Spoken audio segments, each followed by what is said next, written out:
Good afternoon and welcome back to another ironic introduction to another video. Today I'll be going through Black Widow Deadly Origins abilities as fast as possible, as well as giving my first impressions. But without further ado, let me jump right in. So Black Widow Deadly Origins, aka the White Russian as I've deemed her, is a skilled champion with a relatively high prestige. She has a passive baton hits or energy damage with 40% chance to shock for 75% of attack for 3.65 seconds. Kabam's wording there. Widow's Insight, max 50 stacks. Gain Widow's Insight for 0.85 seconds whenever the opponent dashes forward, is recovering from a heavy, special, or combo ending attack. Successfully landing hits refreshes the duration and is not affected by ability accuracy. While active, your light attacks have plus 60% ability accuracy to shock, i.e. 100% shock on baton hit. Medium hits have a 70% defensive ability accuracy reduction. Heavy is 100% chance to stun for 1.75 seconds. And ending a combo has a 100% chance to gain a precision buff, increasing crit rating by 286.36 for 24 seconds with a max 8 stacks.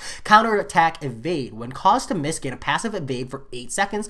After triggering, this is removed and it will not trigger while blocking. When triggering an evade, counter attack with a flashbang that cannot miss and does not grant power. When an evade is triggered, inflict a sabotage debuff for 6 seconds, reducing defensive ability accuracy by 20% for 6 seconds. Additionally, sabotage debuffs deal 2% of attack whenever an opponent's defensive abilities fail to trigger. Special 1 is a 13-second shock for 100% attack and grants a 6-second evade.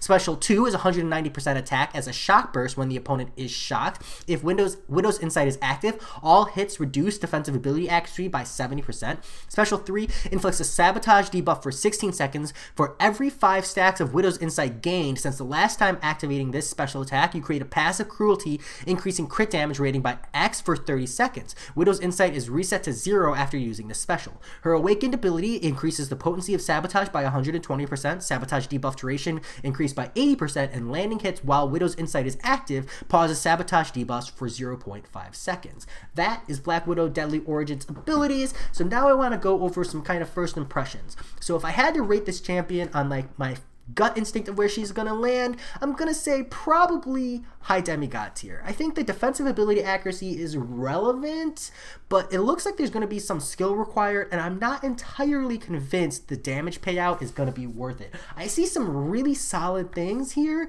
I just don't know if it's worth a high risk playstyle for such a squishy champion, but you know, yours truly is going to be spitting for this champion because Black Widow is my favorite. I'm really hoping the damage is amazing because, gosh, I just love Black Widow. She is just so amazing. I think the prestige is really relevant, and there's a lot of like really positive things here and like kind of complicated things that I kind of have to hopefully take insight on.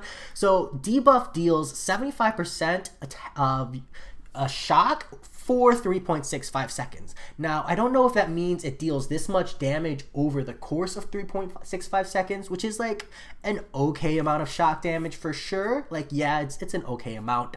But if this does this much shock damage per tick for 3.65 seconds, it's gonna be an insane amount of shock damage, and that just like minute difference there is a really big deal. I'm gonna guess it's the first because that seems more balanced, but if it's the latter, that's something to really look out for, and I'm really hoping it is because that just completely changes my opinion on this champion. We have some good damage coming our way, so look out for that. That difference makes a really big deal. Additionally, Widow's Insight, it says max 50 stacks, so my impression here is that it will continue to stack regardless of whether or not you have the buff active. So my guess is like you trigger the buff, the Widow's Insight, and it's active for 0.85 seconds, and it stacks and scales up, and the buff, even once it's deactive, you still have the counter sitting there, you know, to count track for when you throw your special 3. That's at least the impression I'm under, but I don't know quite how that works because it's hard for me to imagine, you know, like dexing 50 times in a row to get that many stacks. But, you know, hey, maybe it works differently. That's just kind of my gut instinct. I would like to see all 3 of her light attacks, or all 4 ideally, be baton hits, because if she throws 4 baton hits after if you've like dexed on the wall, you do like a dex parry, kind of like similar to Quake and Bake. You could dex parry and then immediately 4-hit combo. It would be amazing if you could get 4, you know, baton attacks in for shock. So it would be really cool. I think this just kind of depends on how they play the animations. I think double medium for defensibility accuracy reduction means you can see like theoretically 90%, maybe more, depending on how many sabotages you can see for like a full 110 or 130 defensive ability accuracy reduction. But I think pretty stable. You'll see 90% fairly consistently unless you're in the right matchup. And I just don't know why they did that. I really would have liked to see, you know, just a little bit more on that. Just kind of feels like a loss to me, unless the awakened ability here, which is increases the potency of sabotage debuffs, increasing damage done, also affects the defensive ability accuracy reduction. But based on the phrasing, I'm gonna say it does not. So yeah, so medium hits does have like a 90% defensive ability accuracy reduction, but if we've learned anything from like Captain America Infinity War and Namor, when you're playing with RNG, you're gonna get screwed. So I really am disappointed to not see 100% there, because it makes a really big difference in a lot of scenarios. But you know, it is what it is. It's still gonna be very useful, you know, because even 90% is very useful to have. I think the heavy hits means that essentially if you bait a heavy with her, you could counter heavy. I think that like the timing window might be short depending on how long your opponent's heavy charge window is, but as long as her heavy is kind of long range, this is going to be really powerful, because you should be able to heavy counter and then full combo into the opponent, kind of do like a heavy counter then a medium 4 light, I think is the ideal, and that would be really potentially good for damage output, again assuming based on the shocks. And then, you know, you end the combo and you're going to get this precision buff, and then essentially you go back into the heavy counter combo playstyle, full combo. So we'll just kind of have to wait and see how that plays out. I'm really interested in that mechanic as well for some potentially really strong damage. Unfortunately, it's not a passive stun. I would have liked a passive stun. I think that would have made this way better, because it would get around, you know, masochism and stuff, but it is what it is. We can only ask for so much. I think this anti-miss is really cool. Miss is kind of an annoying ability, and right now we don't have the world's largest amount of answers. It's just frustrating because like the other options are skill already, so I just kind of like would have been nice to have a non-skill option here. Just kind of a miss on my part. Okay, yeah, I'll just see myself out.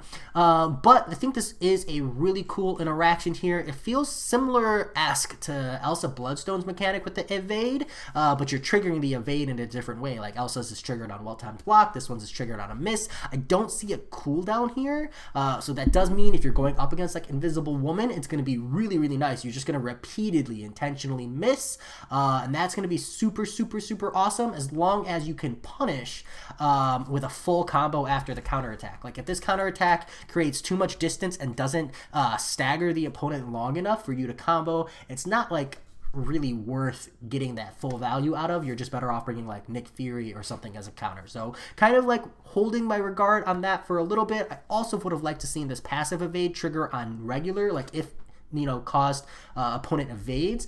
So like that would have been nice. I only wonder, like, because the phrasing here makes it seem like Invisible Woman, and the way they talk about it, they say Guillotine 29 and Invisible Woman, so I don't think like you're gonna get this when the opponent evades. Pretty confident in that, but if this was an anti-miss and an anti-evade, I'm just saying like it would have given a lot more substantial value to this champion, and we wouldn't be purely relying on the damage output results. I think the special one, it leaves a lot to be desired. The special 2 leaves a lot to be desired, but what I really like is the special 3 is really nice. And you'll even see in like the mastery suggestion, like the developers are recommending you run suicides, because they're saying like all of her abilities are going to scale with damage, and then if you run like specific synergies, you'll be able to reduce the bleed damage at least. So I'm under the impression that the shock damage is really potent here, and that because the shock damage can be scaled up because it's not off of base, it hasn't specified base, and this bit here leads me to believe that it can be boosted, that you're gonna see some solid shock damage from her, and it's actually gonna be better to like run suicides and then only throw special 3s, especially since like again the special 1 and the special 2, they're not super exciting, but the special 3 does have some solid value. So I think that that's a factor there. As far as playstyle, I'm expecting, I think wall decks I think is going to be a thing, you know, where you dex a full combo on the wall, kind of similar to the evade playstyle, but way harder to pull off. So I don't know if that's worth it for the gamble. I'm expecting heavy counters because I think that's going to be a lot easier to manage, as well as Dex parry, right? The Quake and Bake style, because that method is very easy. So essentially, you'll just go and put yourself up against the wall, or even when you're not against the wall, you'll just dex and then immediately go for a parry, because in a lot of situations the opponent, even if you dex one hit, like if you do a short dex, they'll immediately go for a second hit before they back off, and you can do a proper dex parry combo punish if you immediately punish with like a light attack. So yeah, hopefully that works out as well. It just kind of depends on the timing. 0.85 seconds is really short to work with. So yeah, again, my impressions, high demigod tier. It kind of depends on the damage. If the damage is otherworldly, like I said, if this shock damage here on her passive is this much damage per tick for this long, it's gonna be mega. If it's, this much damage for 3.65 seconds, well, it leaves something to be desired. That said, hopefully you all enjoyed this video, and I'll talk to you all later. Peace.